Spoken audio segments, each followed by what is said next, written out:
Donc voici ce que nous pouvons obtenir une fois tous les petits éléments de rangement montés, assemblés, avec une petite sous-couche noire ou une sous-couche blanche et quelques patchs qu'on peut récupérer dans tout le matériel fourni dans le jeu Jeanne d'Arc, car en fait on a le double des règles et le double des scénarios parce qu'on a en français et en anglais.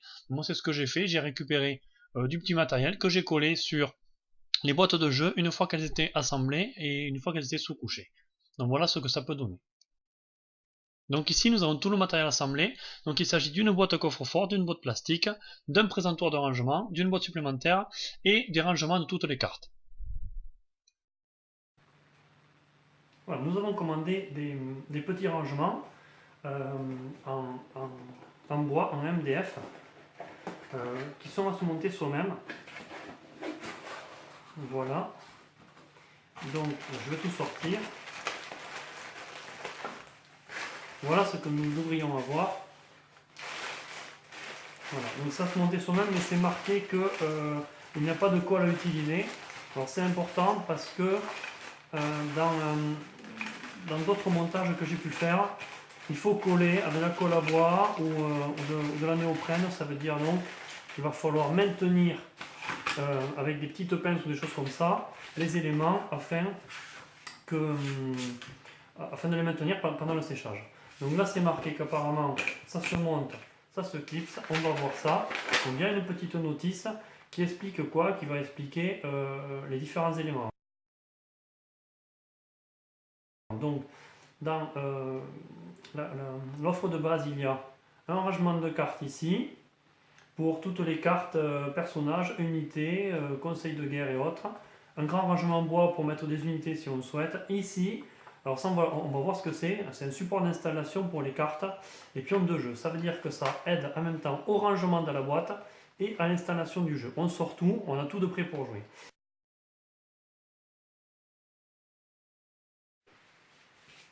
Alors, ça c'est la grande base. Comme ceci. On va voir. Ça couine un peu, ça couine un peu, mais ça se monte bien.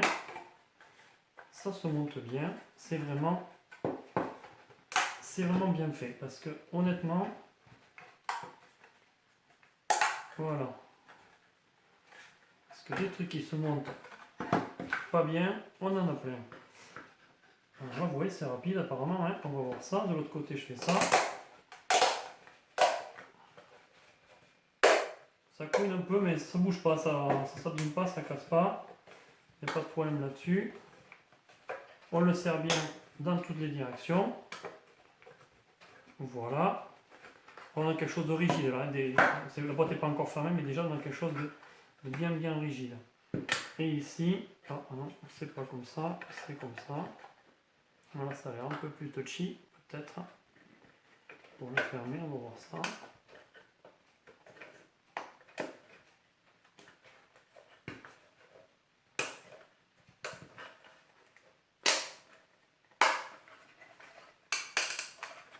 Ça fait du bruit. Voilà. Faut pas avoir peur de le casser. Hein. Voilà.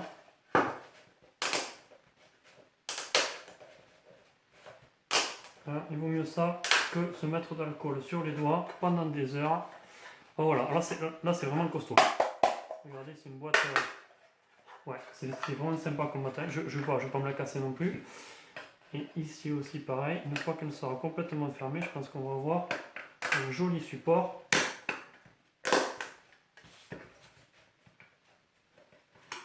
Hop. Voilà. Alors. Voici déjà une boîte. Ici, la boîte a été simplement sous-couchée en noir et des hauts de cartes ont été collés dessus. Donc là, j'ai collé les hauts de cartes version anglaise, bien entendu, pour garder toutes les cartes de jeu pour les parties.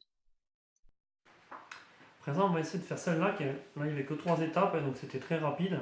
On va essayer de faire celle-là qui a l'air beaucoup plus complexe, mais qui nous intéresse énormément parce que apparemment, ça va servir d'installation également et de rangement.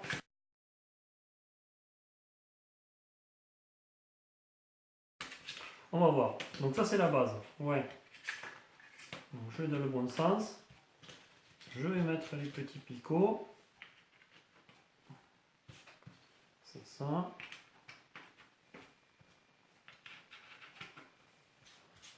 Bon, ça se monte bien. Ok, ça c'est fait. Petit 1 c'est fait. Petit 2 c'est celui qui est inscrit ici. Ouais, vraiment. Ensuite, non, tac, celui-là.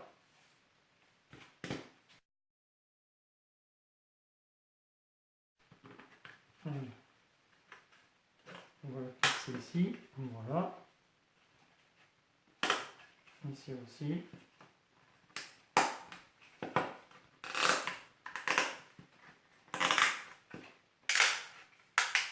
Ça craque, ça fait un peu de bruit. Il faut bien le clipser dans les deux directions à chaque fois pour avoir quelque chose de propre. Voilà, voilà déjà.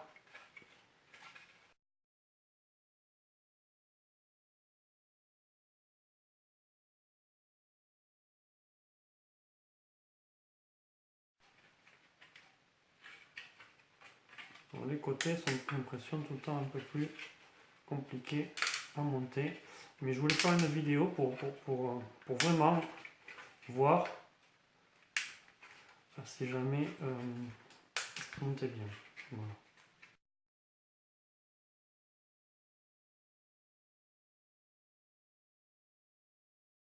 Il faut quand même appuyer là, sur le côté à la fin. Faut pas avoir peur. Il faut y aller. Voilà, on obtient la boîte qu'on obtient. On verra tout à l'heure les cartes qu'on met dedans. C'est propre, hein. C'est... Voilà. Ça bouge pas.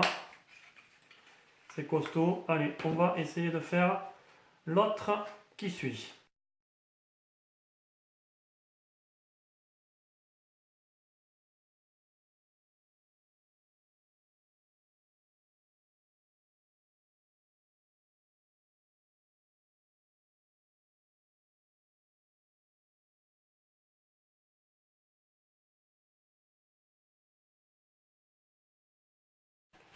Je vois.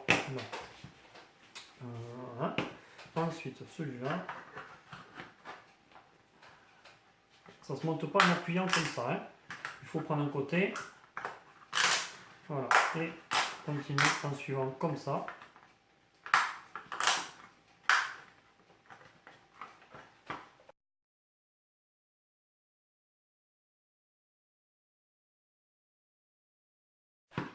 Bon, après, ça se fait bien, hein. Ça fait du bruit, ça claque. Ça veut dire que ça ne bougera pas. Parce qu'on va emporter du matériel dedans, il y a quand même un paquet de cartes. Donc,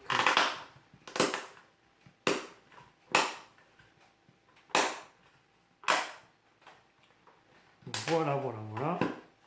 Et voilà la boîte pour mettre les personnages, les unités par faction, etc. Nous allons voir tout à l'heure comment on agence tout ça.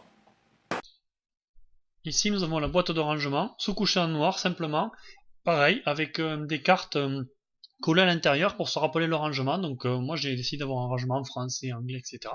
Donc j'ai mis des petits patchs récupérés dans les règles supplémentaires. Voilà, nous avons installé le matériel dans les différentes boîtes fournies. Donc on va voir un petit peu comment ça se présente. Alors le plus intéressant, on va voir, c'est ça. C'est-à-dire ça sert en même temps de rangement et en même temps d'installation. C'est-à-dire on sort ça de la boîte, on le verra tout à l'heure. On sort ça de la boîte et on l'installe directement là où on joue.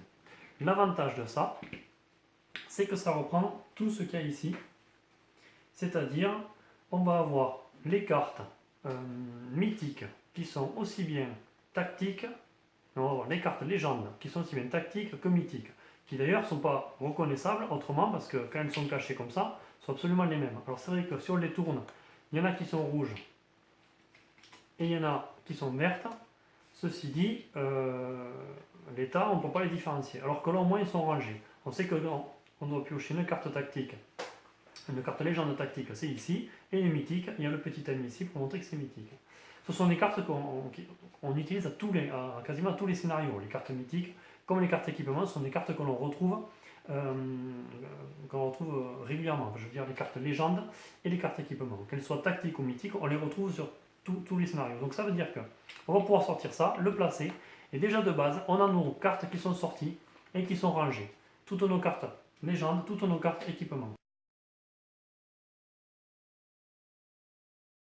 Autre chose, ça, un petit rangement pour les pions. Donc là, moi j'ai mis les pions légendes, forcément, puisque on est ici légende.